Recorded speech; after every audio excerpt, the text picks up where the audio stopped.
Shubor nakaslem jong unongsan hima.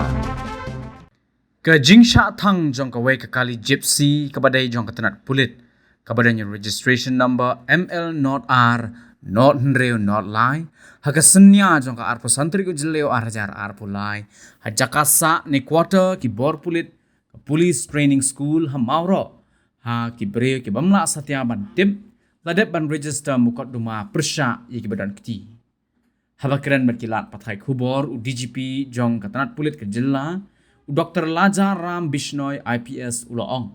Baka tanat pulit kadang wat benya halor kini ke jingjia.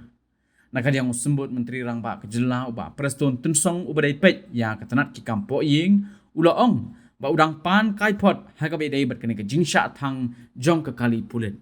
So in another incident, police gypsy was burned yesterday. So it's an arson case. You can tell us about this. The arson case is registered and it is under inquiry now.